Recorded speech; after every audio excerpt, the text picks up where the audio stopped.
What is going on, people, and welcome to another episode of Real Talk with Marcus McCoy. Of course, I am Marcus McCoy, and I am glad to be back. Today, we're going to be speaking with Louisiana State Representative for District 67, Mr. Larry Selders, and he's going to provide some different, information and things that we might not be necessarily too savvy on when it comes to the field he works in. So, without further ado, I would like to introduce Mr. Larry Selders to the show.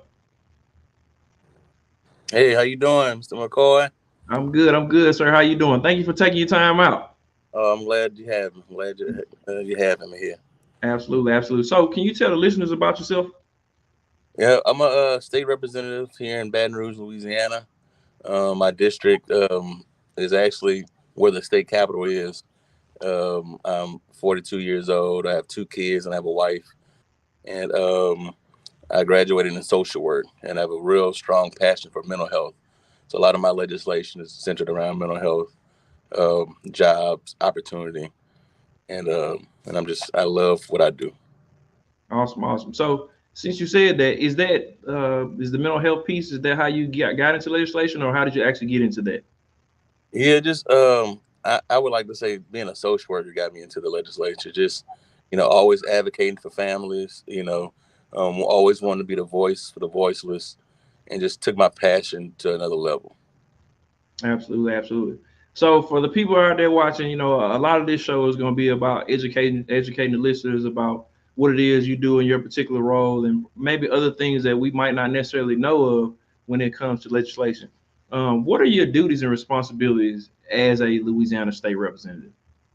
The duties, responsibilities is everything in Louisiana. Setting the budget, setting laws, everything that the governing body, working with the governor, working with the Senate, everything when it comes to structuring the Constitution of Louisiana. All that starts at the House of Representatives. Okay, absolutely. So look, I got to tell you, in Jackson, Mississippi, I know it's a different place, but I got to say this because it's kind of funny.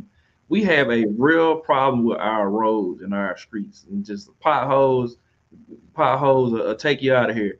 Is that something that is that something that your office would deal with as well? That more at the local level? And so, and if it's a state highway, we deal with it with DOTD. That's our Department of Transportation. If it's local, because sometimes people really don't understand that issues that we address sometimes may be a city issue or a city council issue versus a state issue. And that's everybody's problem, but some of that stuff is different budgets. So a local road will be more of a city issue, and they have city and it's budgeted for that. But we have a lot of partnerships when the state and local government work together. The state could allocate funding for particular projects in a district, but it gives it to the city, and they allocate the funding straight to the project. Okay, absolutely. Thank you. So, what legislative priorities are you focusing on for your district in this particular year? This year we did I did some more stuff with utilities. Okay. We have issues, with not utility companies, but per se, but some kind of third party providers that so LSU's campus is in my district. Let me kind of go back. LSU campus is in my district. And so what's going on is there's third party providers that these tenants, they're putting utility bills, they're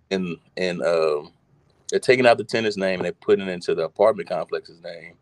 And then when the tenant wants to know how much utilities am I using, they're not giving them an itemized bill. So this year we're having legislation that's requiring the apartment complexes working with energy to give the tenants itemized bills. So that's one of the issues that I'm working on. Another issue is in some parts of the state, if one tenant or if moves out of a home, well, you have to get a permit every time a new tenant moves in. And sometimes it's just a money grab for different municipalities because in Mhm. the city of Baton Rouge, it's not required to get a permit. But in somewhere like in Tensas Parish, you're required to get a permit.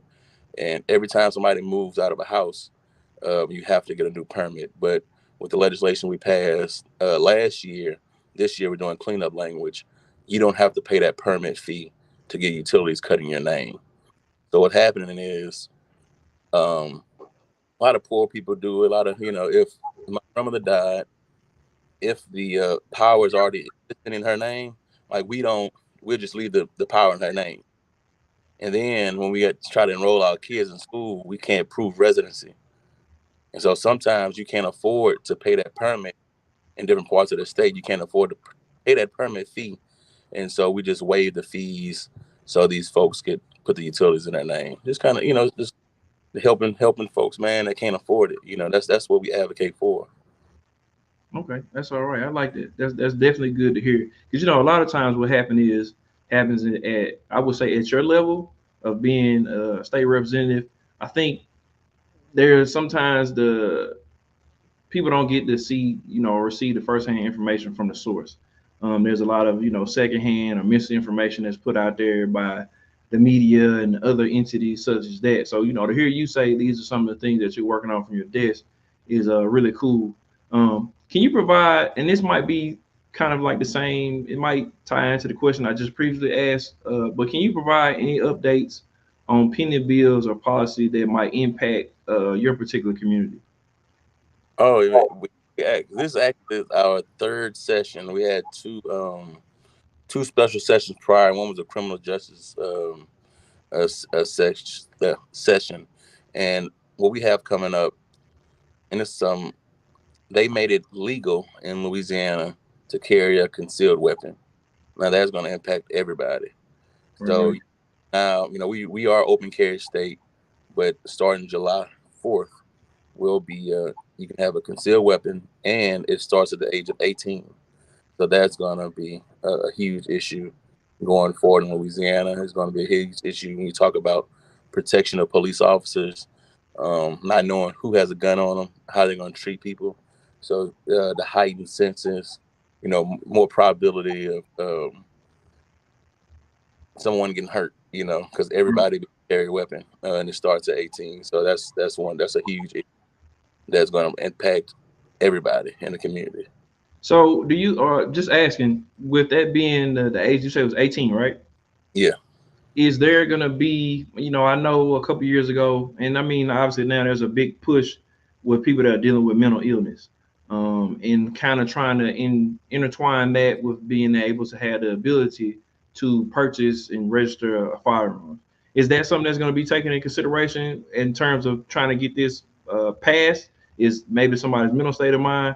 Because I mean, I know there are different factors to it. Now, again, I don't work in the mental health field, but Mm. when you think of somebody that is 18 years old, just for the sake of conversation, at the age that me and you are at right now, they have not lived as much life, right? Obviously. So All they right. have not, been in different situations, grown, but maybe, and again, I know sometimes you can be young and be mature, but I just wonder how that factor into this being passed? In the climate that we're in right now in Louisiana, I would say a strong no. Mhm. Um, you know, at this point, no training is required. We used to have training if you have a concealed weapon, no matter your age. 21 and up. 18 year old really can't even buy a handgun, but with this legislation that passed, you'll be able to have a gun. You can't buy one, but you can have one on your person with no training at all. So I don't think too much thought went into it. I just know that we had a big push from the Republican Party, and right now they're in the super majority, at the House. So it's their rules. Got you. Yeah, we're gonna be talking about that again in the future because that is a man, that's a huge issue. Just Uh, thinking about, especially when you, like you said, you thinking about people's safety. uh, Yeah, that's a slippery slope, brother. it definitely is, and last year as well, man. Well, this year as well. I'm sorry. we passed legislation that a 17-year-old be considered an adult. So with all crime, at one point it was 17 with violent offenders, but now all crimes are considered an adult at 17. So that's some legislation that passed as well. So and that's the governor's way of, I guess, getting harder, stricter on crime, and Mm. that's what how he sees it. So we're just gonna see how it plays out. Gotcha, gotcha. So, what strategies are you implementing to guarantee that your district is receiving um, its fair share of the state's resources and funding? Now, I know that's something that's obviously probably big on your desk anyway, is allocating resources and things of that nature. So, what would you say about that? So um, some districts are it would never be equal. I would say that some municipalities have real strong tax bases, and some rural areas around Louisiana don't. And so it's how we just mostly it's just working with other legislators, working with the budget teams here, and try to allocate some funding for special projects. But I will say, my area is downtown Baton Rouge. My area has a strong local tax base, and so we don't have to. The state funding is not as, I'm trying to see the word, like we need it, right? But there's Okay. places in Louisiana that don't have clean running water. Gotcha. So, and they don't have the tax base to fix those problems. So when you talk about, it's one of, you talk about the funding and equalize, and you want to talk about the priority. So my priorities may not be the priorities in North Carolina, so we just got to work together, man. And I think my people in my district understands that Baton Rouge has a real strong tax base. We have a real strong government. We have a good mayor, good council people, and they really work well with us to secure those funds. That's awesome. That's awesome. What efforts are being made to improve access to education, healthcare, and housing in your district? Oh man, that's housing is one of my that's my number one thing. That's some of the legislation that we have. We have Louisiana Housing Corporation. We have a number of projects going around in my district, and what is that? That's the state when they pay and they develop affordable housing in your community. That's huge in my district. It's huge in Louisiana, but my district, we have a lot of stuff going on with the Council on Aging, which is big, and that's for our older citizens. In Louisiana, particularly Baton Rouge, they do a great job working with the state to provide that housing. Um, Education. Last year we had some education bills that required kids to start going to kindergarten. Um, it's just now that the temperament has changed. We went from a Democratic governor to a Republican governor, and so their priorities have changed. A lot of stuff now, they're fighting about uh, the pronouns. Not using Mhm. pronouns. They're fighting about what else? I'm trying to think of a big one is having guns in the schools for teachers. So that's a bill that's coming through the pipeline now, allowing teachers to carry a gun. So it's like the temperament has changed drastically, and I could last year was my first term. Well, last term was my first term. Like I said, we had a Democrat as a governor. This one is different, and the bills are just totally different. We're talking about a lot of rights, a lot of COVID issues. We're still talking about COVID.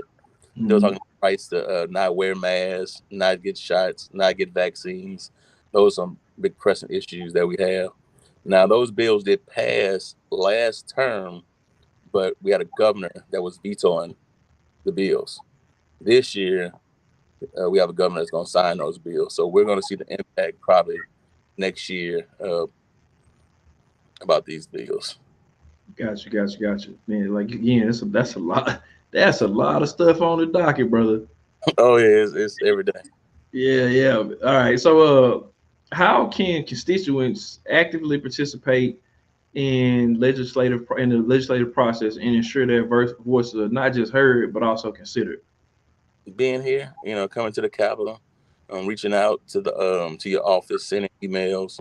Um, I'm a personable person. I want to see you. I don't want the chain emails because they have systems that you just put your name in it and it just comes up with the email. But when you call my office, when you call me, you get me. And Gotcha. so I really like to be able to communicate with my constituents. And, we can agree to disagree, right?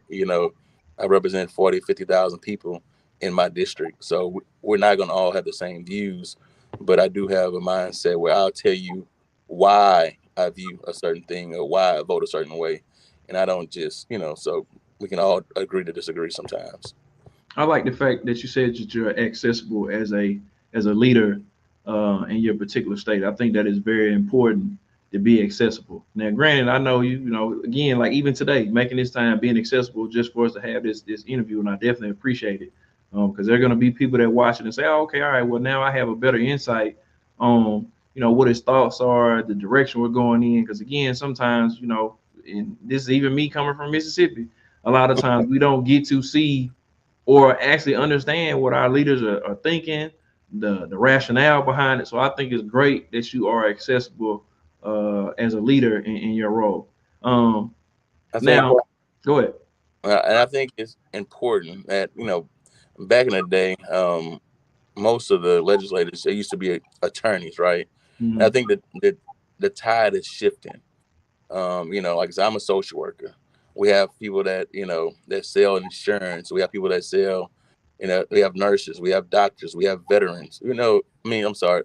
We have veterans and we have veterinarians. We have um, road scholars. We have chemists. We have people from a diverse background here in this legislature, and all of them have different specialties. And I think that's what makes us special. I think back in the day, I think I might have been the first social worker in the legislation, but in the legislator. But I think this year now we have four. We have two licensed um, LPCs, that's like licensed counselors.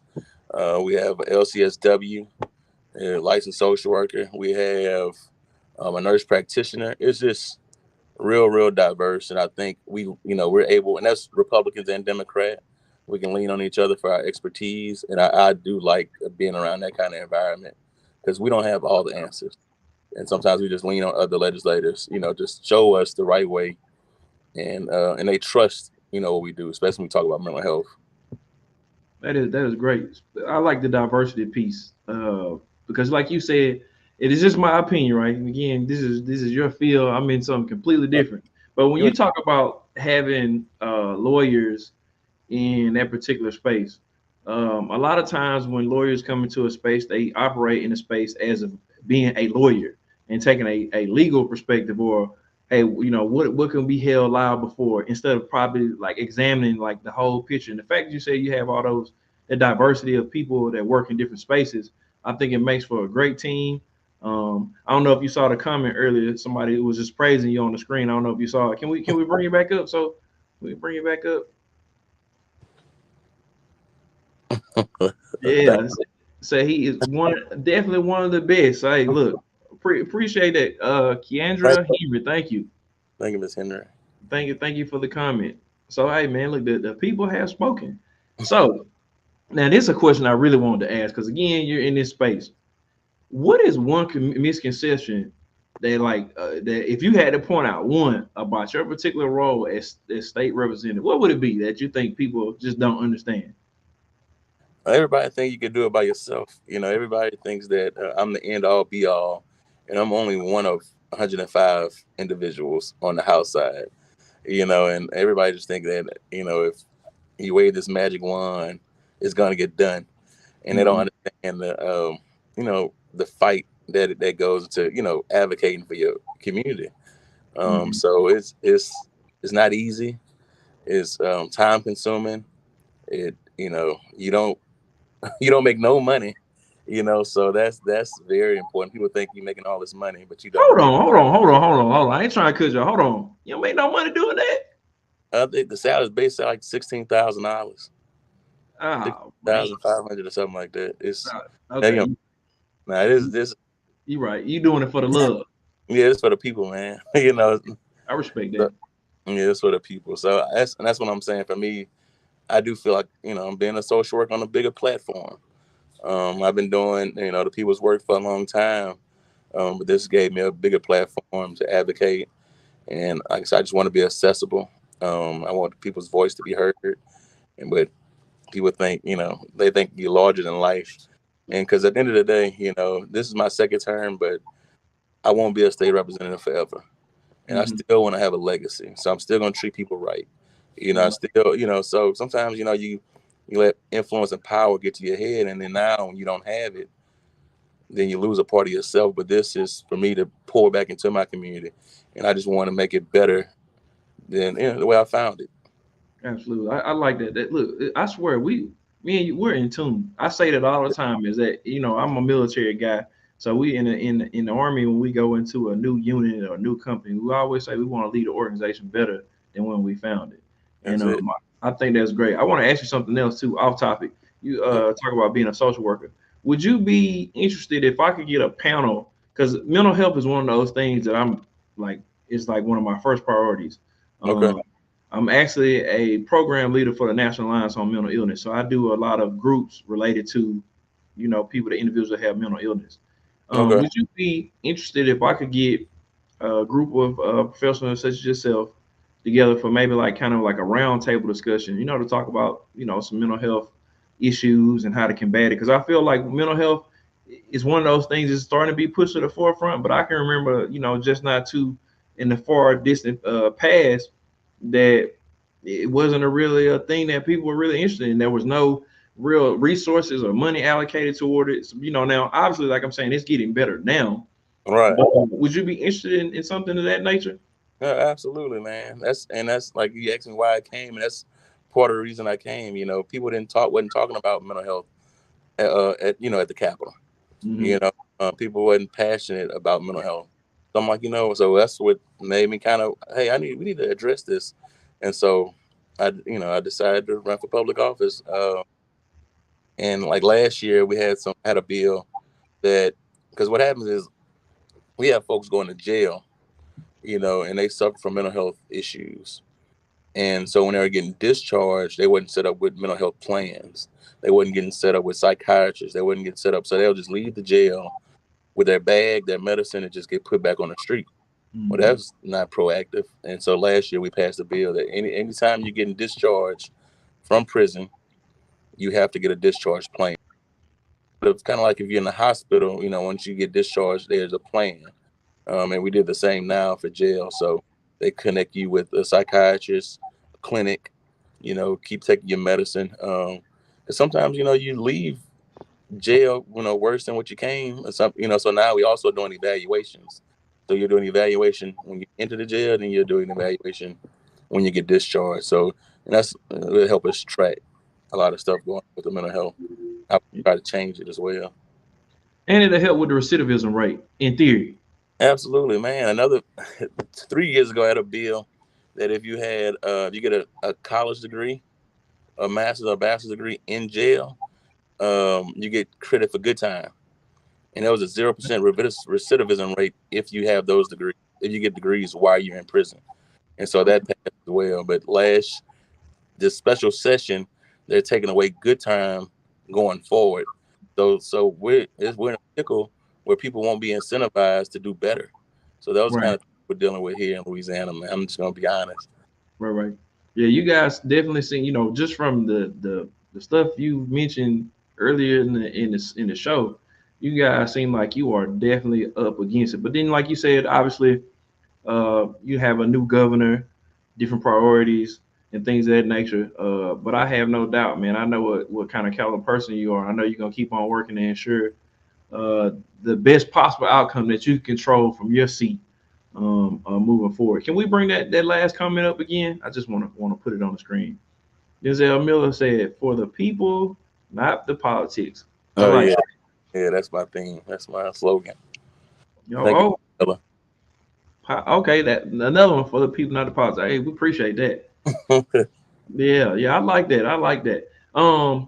Now, what would you say is the most challenging aspect of being the state representative so far?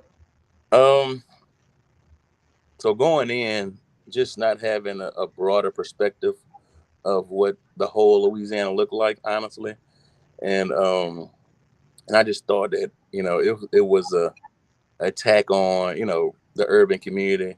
Then I was on on the transportation committee, health and welfare committee. I had the opportunity to really go around the whole state and to realize some issues that I thought was big or small in the whole scheme of things. So I had to just have an open mind, open heart when when you're talking to your colleagues, because I have colleagues that don't have friends that look like me.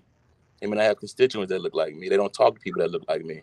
And so I had to really realize that and develop friendships here. And so now just problems aren't just as small as I thought they were. Just it impacts everybody. These decisions that we make here at the Capitol. So that was the eye-opening experience, I will say. Gotcha. So I definitely, man, I swear time flies when you're having a great conversation. Oh yeah. I definitely want to thank you for coming on, man, educating myself and my viewers. But before we get out of here, what is something that you want to leave the listeners with? Just continue to talk to your legislators. Talk to your family. Let them know the importance of voting. I think that's huge. Be impactful. Um, and it's a shameless plug, but we are having Omega Day at the Capitol Wednesday, and I appreciate everything. So it just keep working, and I never, I didn't go to school for political science.